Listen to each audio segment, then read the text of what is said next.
United States, we have a really broad bilateral relationship with Tonga. Uh, so, we have a lot of it is consular focused. We have so many, there's a large Tongan diaspora in the United States. So I think what's really great is, what builds this bilateral relationship between the U.S. and Tonga is all the Tongan Americans who contribute towards it and all the other Tongans who go visit their relatives in the U.S. So it's just a natural way of building our relationship. We we have a wide variety of public diplomacy programs. Um, so as we said, we have the American corner there, and so you have you have some resources there to learn a lot about the United States and opportunities in the United States, and including education. So Education USA is your best resource for that. And I want to emphasize, if you're interested in going to university in the U.S. or graduate school, we are an excellent choice. American universities are some of the best in the world. And even even besides, like, say, more famous universities like Harvard and Stanford, so on, just regular American universities, even down to community college level, you're getting getting great educations there. So please keep us in mind for that. Yeah, and then also in economics, there is trade investment, where we can't wait for Tonga to reopen its borders so American tourists can return there. Tonga has a military. In the United States, we have what's called the U.S. National Guard has a state partnership program. So the U.S. state of Nevada, their National Guard is tasked with working closely with the Tongan military, or with His Majesty's Armed Forces in Tonga, to promote military ties, to help build capacity and interoperability. But it's not only for the Tongans to learn from the U.S., it's also for the American soldiers to learn from the Tongan soldiers. We really rely on you. You have a great military. It's small, but it's very professional. And so when we're doing training exercises with you, our soldiers have always said that they're learning tactics and especially related to with the Pacific Island issues so much from you. So what I'm emphasizing is that it's a joint, it's mutually beneficial for both sides. And we also have what's called a shipwrighter program with Tonga. So Tonga's got a large exclusive economic zone. Your fishing resources are very important. So what we do to help combat illegal, unreported, and unregulated fishing, as well as smuggling activities and other illicit activities, is that U.S. Coast Guard will send a patrol vessel down once in a while to Tongan waters. Tongans will jump aboard the ship, and then they're using that as additional patrol vessels. So you might know that Australia provides you vessels. You have about two, I think, from Australia, but you always need more. And so this is the way we're not providing a vessel, but you're basically using a U.S. Coast Guard vessel to enforce your waters. So that's the Tongans enforcing your own laws and regulations. All you're doing is using our platform. So that's just a way that we're backing you up. We have this great youth council program where Tongan youth are going to be with Tuvalu youth and Fiji youth to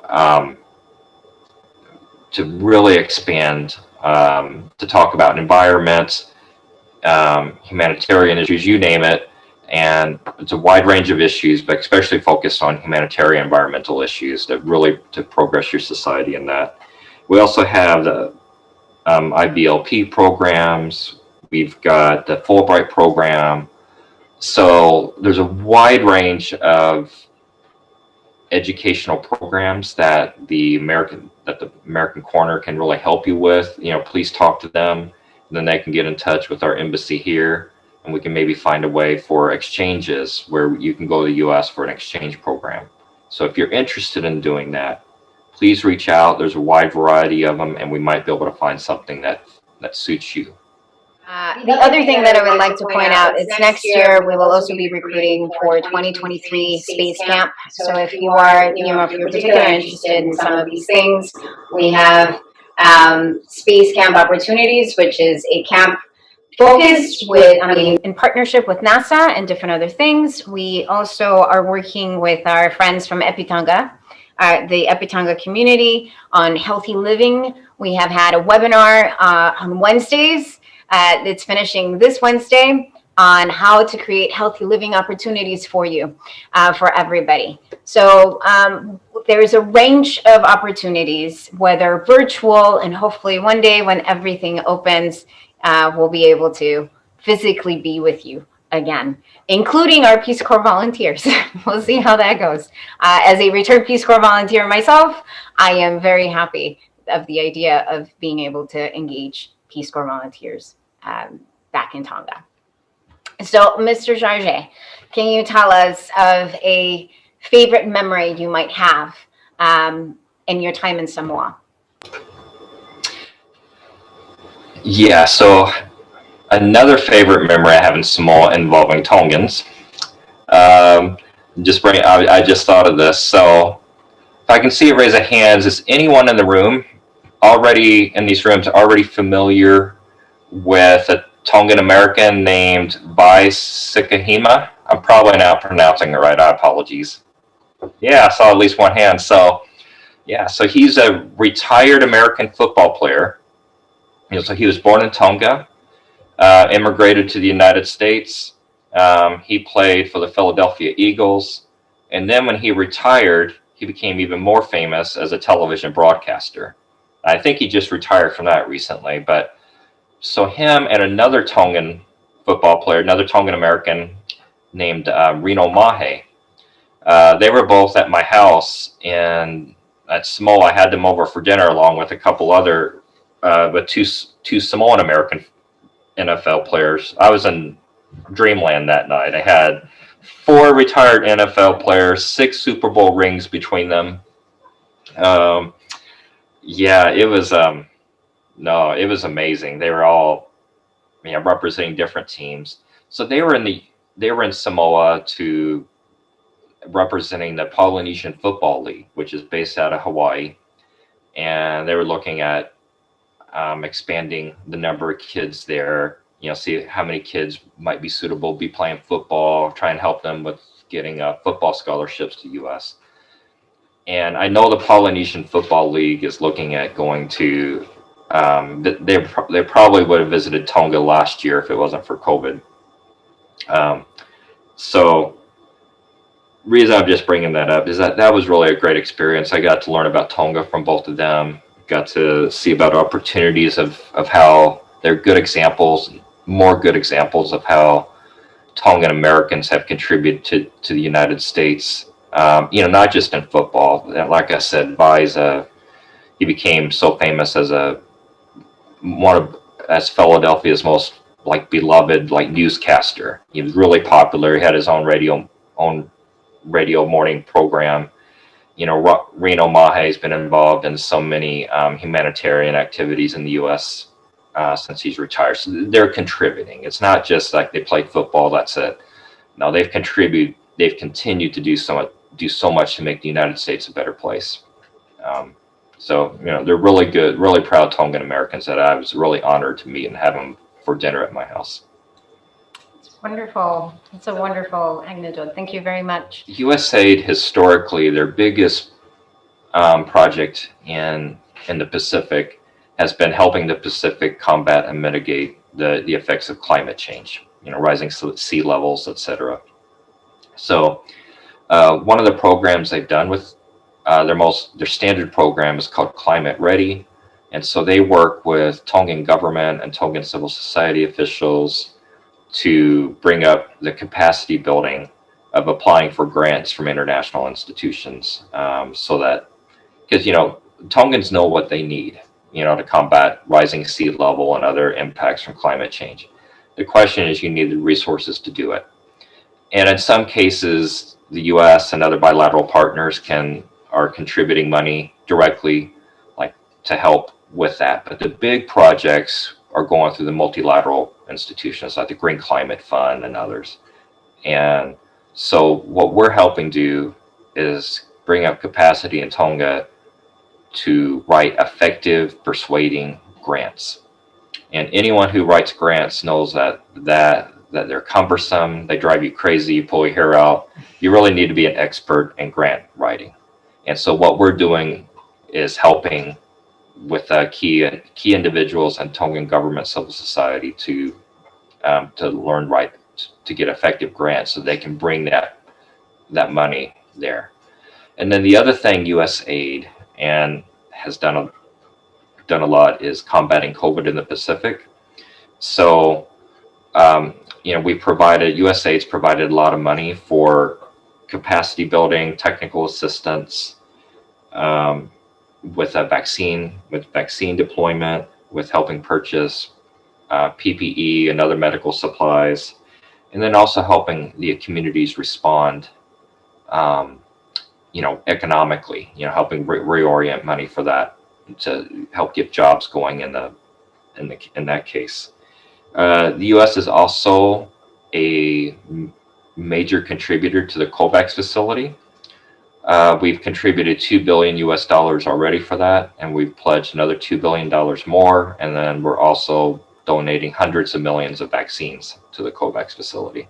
So we find instead of doing bilateral vaccine donations, we're leaving it to the COVAX facility, which is made up of these experts. Their job is to help determine what countries need the vaccines at this moment, at that moment, make sure it's equitable and effective. So we're leaving it to those experts to donate those vaccines. So the COVAX facility has donated vaccines to Tonga already, and more will be on the way, that I'm proud to say. Our Peace Corps program is one of the oldest in the Pacific, and here in Tonga. It's been highly effective. The Peace Corps was established in the early 60s. I think it's been in Tonga since not long after that, probably within 10 years or so, we established it. So, 68. So we really have a great and we have a great team out there. They've held on. They're getting everything ready for the next group of Peace Corps volunteers to return. Just to emphasize, when the Peace Corps volunteers departed in March of last year, they didn't only depart Tonga. That was worldwide. I want to emphasize that. Every single country in the world where we had Peace Corps volunteers, they were all withdrawn back to the U.S. because we didn't know the impacts of COVID on the healthcare systems, international travel, etc. So we had to do that. And so far, there's not been a single volunteer return to the field, unfortunately. But there's good reasons for it right now. So in other words, I just want to emphasize for everyone, if you're wondering why the volunteers aren't there, well, it's not because you're Tonga, it's because it's worldwide. And because Tonga has done such a great job at keeping the virus out of the country, I think that's increasing the odds that we can return volunteers in a timely manner. That I think Tonga will be one of the first countries in the world to get volunteers back. Hopefully later this year. If not, I think for sure next year. And the programs they do, they're focused on, education, on being teachers. Historically, it's on different issues, but the current program, I'm getting excited to hear about the next programs that we're going to do with Peace Corps when they return.